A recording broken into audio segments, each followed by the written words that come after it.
Bottom line, what your visit was like this weekend. Oh, it was great, especially getting interact with Coach Harris again. I think it was good. My mom and my family meet him for the first time, like Coach Nathan, so I think it was good. Talk about Coach Harris for a little bit. This time last year, he was in the NFL. They were doing OTAs, and now he here's in Florida and everything. He's kind of been to the level you want to get to, all young men want to get to. What does that mean for you? Oh, it's great. You know, I don't really trust that many people, but I got faith in Coach Harris that he'll get me to the next level. Especially seeing Marshall getting better from his junior to senior year, I think he could do the same with me. Seen some top threes for you. I think one was Florida State, and I can't remember what the LSU. And then Miami was in it. Then they weren't in it. Where do things stand right now? Miami, they're not top three, but I love Miami. Overall, where do things stand? 4. So there's a top 4, basically. Yeah. Those 4. Yes, sir.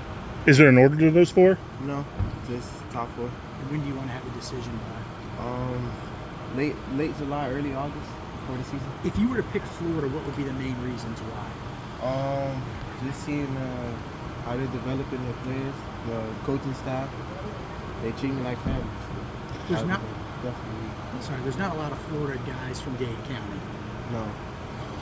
So is there any significance that better or worse? I mean, you could be different, or you could. I mean, what's the significance? Anything at all? I look up to Jason Marshall, so that's him being good here. That I think that could be the same as me. I think you guys have kind of like a history of knowing each other. Yeah. How far back does that go?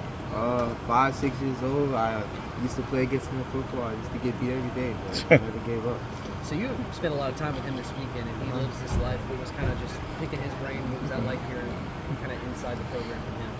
It's good. You know, we went places, and everybody just walked up to him just like he was a celebrity. So being around him, it was pretty cool seeing how he interacts with him. I know you've got a top 4. You mentioned that. Like Florida's just got you on this visit. Where do they kind of fit in that top 4 for the big picture? Definitely top 2 in the decision when I make it. So it'll be good. Why? What are the big interest points? Coach Harris. I trust in him. I think he'll get me to the next level. I know he got what it takes to get me there. We talk about family and how much that matters. Like your family had a pretty good time this weekend. How much does it matter to you? You know that they approve of your pick. How much will they play into the decision? They always tell me it's my decision, but I base it off of how far, how they like it. So they loved Florida, so I definitely think I'll be back again. Listen, you said there's the Final 4 there, but then you said Florida's in the top 2. Who's the other one up there? And things change. I know that. It could change by the time you get in the van. But right now, who's the top 2? You said Florida's in the top 2. Who's the other one? I got to say Florida State. So Florida and Florida State are top 2 right now? Yeah. And what do you have left as far as visits? Miami. Just Miami, so you've been to LSU, Florida State, and Florida. Out of those 3 visits, rank them in order. What were the best visits in order? Honestly. Florida State is tied. Got it. Okay. As the best visit? Okay. Yeah. All right.